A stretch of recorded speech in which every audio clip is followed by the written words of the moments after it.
जी बिस्मिल्लाहिर्रहमानिर्रहीम अस्सलाम वालेकुम जी डियर स्टूडेंट्स, कैसे हैं? ठीक हैं। हाँ जी, आज हम लेक्चर नंबर 4 जो हमारा सेकंड लास्ट लेक्चर होगा एक्टिव वॉइस पैसिव वॉइस का, जो हम 9th क्लास के सिलेबस के हिसाब से कर रहे थे। तो हमारा 4th लेक्चर है, इसके बाद 5th लेक्चर है, तो वो हमारा लास्ट लेक्चर होगा। तो इस तरह हम इन 5 लेक्चर्स में जो पीटीबी की ग्रामर में जितने हमें active voice passive voice 9th class के दिए गए हैं तो वो हमारे कंप्लीट हो जाएंगे। तो इसको अच्छी तरीके से आपने रेडी करना है ताकि नेक्स्ट भी ये आपके काम आएंगे। हाँ जी, देखें जी, लेक्चर 4 में अब हमारे पास किस तरह के सेंटेंसेस आएंगे जिसमें हमारे पास हेल्पिंग वर्ब के तौर पर हैज़, हैव और हैड यूज हुआ होगा। तो हमने क्या करना है, एक्टिव वॉइस में जब हम सेंटेंसेस देखेंगे, जैसे ये हमारे पास हैं, they have bought a horse. अब देखें इसमें हैव आया हुआ है, ये देखें द बोर्ड हैज़ गिवन, इसमें हैज़ आया हुआ है। इस तरीके से ये हेल्पिंग वर्ब्स हमारे एक्टिव वॉइस में आएंगे। तो हमने जब पैसिव वॉइस बनाना है तो इनके साथ हमने बीन यूज़ करना है। तो ये रूल्स हमें पता ही हैं कि सिंगुलर के साथ जो है वो हैज़ लगेगा और आई और प्लूरल के साथ जो है वो हैव लगेगा। अगर तो प्रेजेंट में है हैज़ हैव आता है, तो अगर पास्ट में हमारे पास हैड आ जाता है तो हम हैड को हैड में ही चेंज करेंगे। करते हैं स्टार्ट, सेंटेंसेस से मज़ीद क्लियर हो जाएगा। सबसे पहले हम सेंटेंस को पढ़ते हैं, एक्टिव वॉइस को पहले को। They have bought a horse, वो घोड़ा खरीद चुके हैं, वो एक घोड़ा खरीद चुके हैं। अब काम किन्होंने किया, उन्होंने, वो, दे, तो ये आपका सब्जेक्ट है। उसके बाद नेक्स्ट देखते हैं, तो दे हैव जो है वो आपका हेल्पिंग वर्ब है, हम यहाँ पे लिख लेते हैं, ये हमारा क्या है, हैव हेल्पिंग वर्ब के तौर पर आया है। उसके बाद हम देखते हैं बॉट, बाय बॉट, बॉट खरीदना, ये आपका वर्ब है और वर्ब की थर्ड फॉर्म ही यूज हुई है क्योंकि हैज़, हैव, हैड के साथ हमेशा थर्ड फॉर्म आएगी आपके एक्टिव वॉइस में भी। और आ हॉर्स जिस पर सारा काम हो रहा है, ये आपका ऑब्जेक्ट है। तो इस तरीके से आपने पहले ट्रेस कर लिया। अब हमारे पास फॉर्मेट बना हुआ है, सबसे पहले ऑब्जेक्ट आना है। तो हमारे पास ऑब्जेक्ट क्या है इसमें, आ हॉर्स, तो मैं यहाँ पे लिखता हूँ आ हॉर्स। आगे जी, ऑब्जेक्ट के बाद क्या आना जी, हेल्पिंग वर्ब। मैंने कहा था अगर हैव है तो उसके साथ हमने ये इनमें तीनों में से कुछ भी आता है, हमने बीन का इजाफा करना है। तो अब अगर हम इसमें गौर करें तो आ हॉर्स एक घोड़ा है, तो इसमें हैज़, हैव, क्योंकि यहाँ हैव है तो हम हैज़ हैव में से कोई यूज़ करेंगे। तो सिंगुलर है, एक है, तो इसके साथ हैज़ आएगा और साथ हमने बीन भी लगाना है, आ हॉर्स हैज़ बीन। आगे चलते हैं, यहाँ पे हम आ गए, सबसे पहले ऑब्जेक्ट आ हॉर्स, फिर हेल्पिंग वर्ब आ गया हैज़, उसके बाद बीन भी हमने लगा दिया। वर्ब की थर्ड फॉर्म तो बॉट है, तो बॉट ही third form as it is हमने उठा के रख दी। उसके बाद थर्ड फॉर्म के बाद क्या है, बाय है, मैंने बाय लगा दिया। और एंड पे क्या आना है, सब्जेक्ट। तो सब्जेक्ट दे है, तो दे की अगर हमने सब्जेक्ट को अब ऑब्जेक्ट बनाना है तो इसकी ऑब्जेक्टिव फॉर्म हमने यूज़ करनी है। तो फिर हमने फर्स्ट लेक्चर में जो मैंने आपको टेबल एक समझाया था, तो हम वहाँ पे चलते हैं, वहाँ से देखेंगे कि दे को जब हमने ऑब्जेक्ट के तौर पर यूज़ करना है तो वहाँ पे हमने क्या लगाना है। ये देखें, यहाँ पे दे है आपके पास, तो ऑब्जेक्ट के तौर पर जब हमने यूज़ करना है, इसके ऑब्जेक्टिव फॉर्म ऊपर से अगर आप देखें तो ये आपके पास देम लगता है। तो यहाँ पे हम क्या लगाएंगे, बाय देम। तो इस तरीके से आपने इसका क्या किया, पैसिव वॉइस बना दिया है। कि हम ट्रांसलेशन करके देख लें इसकी, they have bought a horse, वो घोड़ा खरीद चुके हैं। A horse has been bought by them, एक घोड़ा उनसे ख़रीदा जा चुका है। तो अब आगे चलते हैं, इसमें देखें पैसिव वॉइस का मतलब क्या है कि सब्जेक्ट जो है वो एक्टिव वॉइस में जो एक्टिव है स्टार्ट पे है, वो पैसिव वॉइस में एंड पे चला जाता है, यानी कि छुप जाता है। तो इसकी वजह से हम इसको पैसिव वॉइस कहते हैं। नेक्स्ट पे आते हैं, सेकंड पे, the board has given me a gold medal, board मुझे एक गोल्ड मेडल दे चुका है। तो काम कौन कर रहा है जी, द बोर्ड। तो बोर्ड काम कर रहा है, तो वो हमारा सब्जेक्ट है। हैज़ क्या है, ये हमारा हेल्पिंग वर्ब है। उसके बाद आपके पास आ जाता है गिवन, ये आपकी वर्ब की थर्ड फॉर्म है। Give, gave, given, verb third form मैंने लिख दी। तो मी आ गोल्ड मेडल, तो ये आपका ऑब्जेक्ट आ गया। अब इसको हम बना देते हैं उसी तरीके से। क्या है ऑब्जेक्ट, आ गोल्ड मेडल, आ गोल्ड मेडल। आगे ये अब आपने ऑब्जेक्ट लिख दिया। अब हमने क्या करना है, हेल्पिंग वर्ब लगाना। इसमें देखें तो हैज़ है, तो हैज़ और हैव में से एक आना है और बिन हमने लगाना है।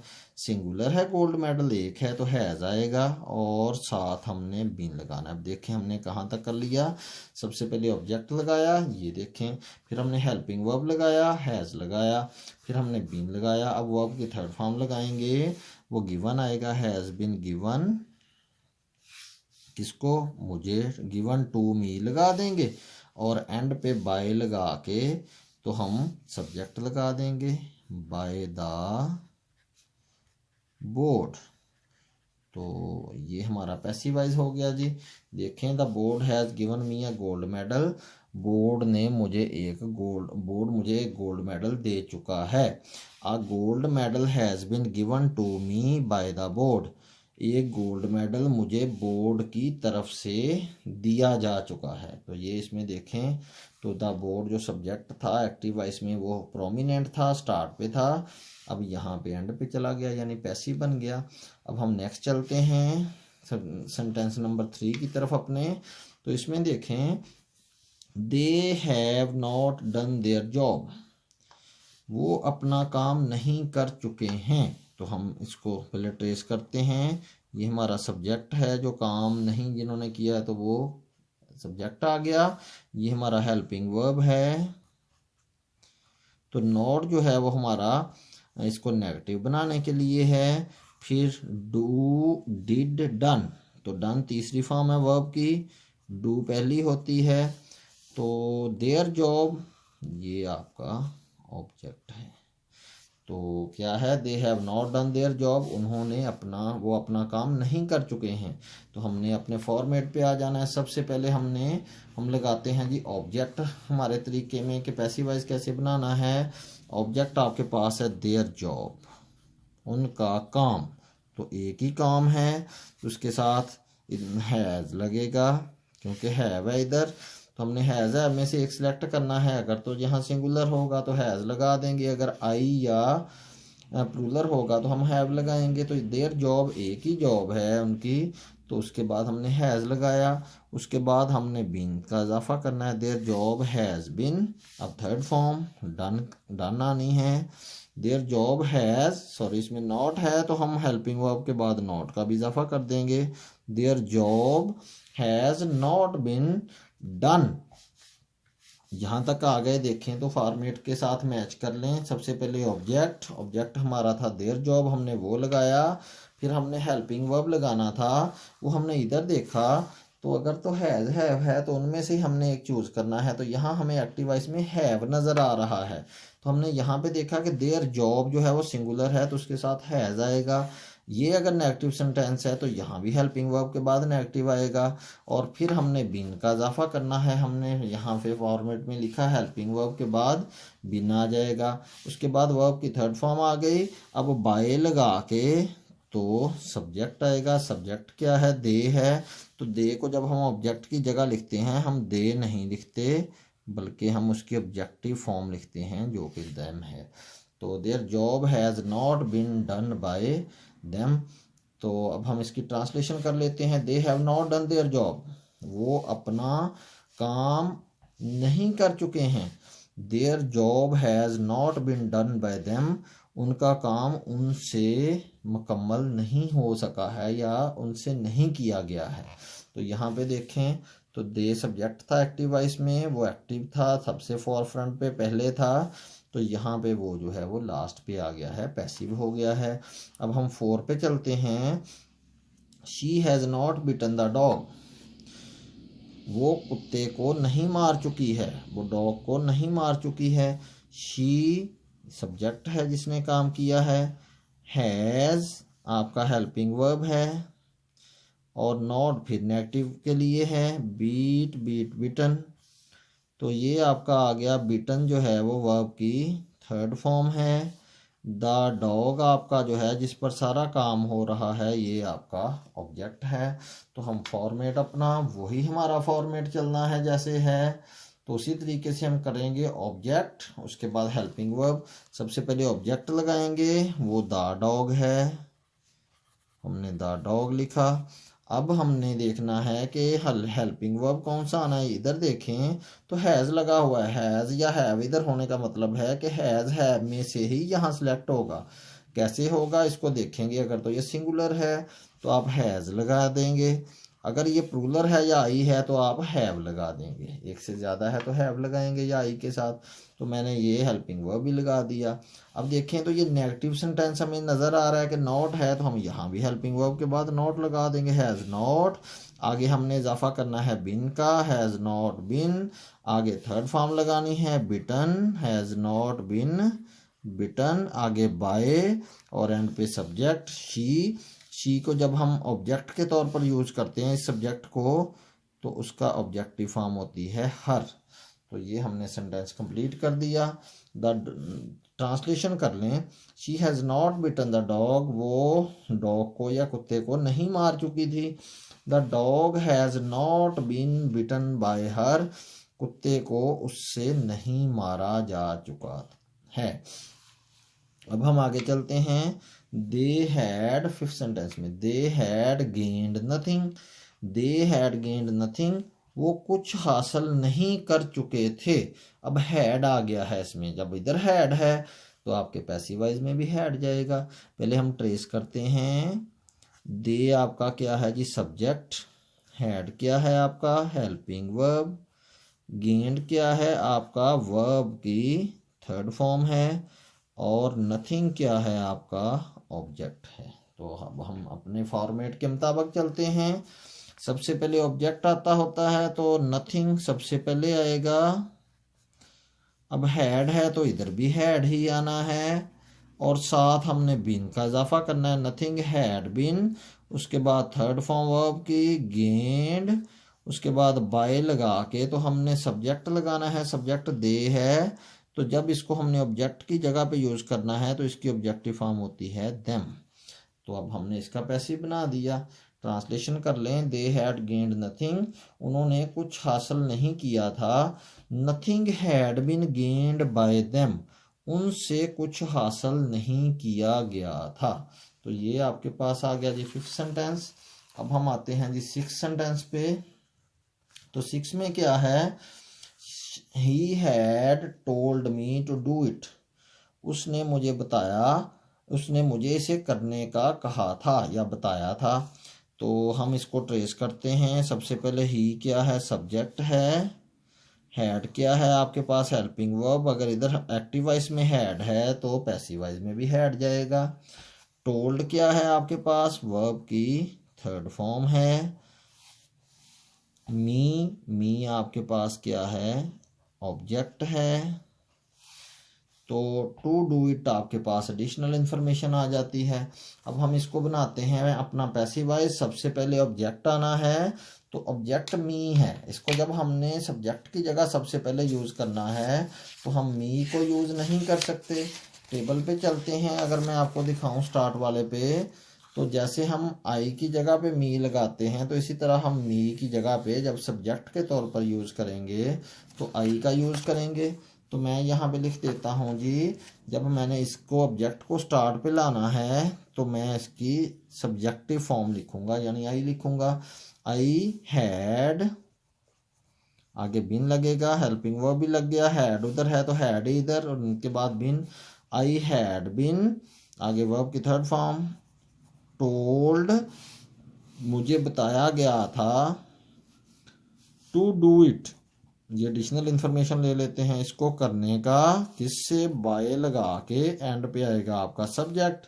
सब्जेक्ट ही है तो इसकी ऑब्जेक्टिव फॉर्म होती है हिम। जब हम इसको एंड पे ऑब्जेक्ट की जगह लाते हैं तो इसको हिम हमने कर दिया। I had been told to do it by him. अब ट्रांसलेशन कर लें, he had told me to do it, उसने मुझे इसको करने का कहा था। I had been told to do it, मुझे इसको करने का कहा गया था बाय हिम, उससे मुझे इसको करने का कहा गया था। अब हम जाते हैं जी क्वेश्चन नंबर सेंटेंस नंबर 7 की तरफ।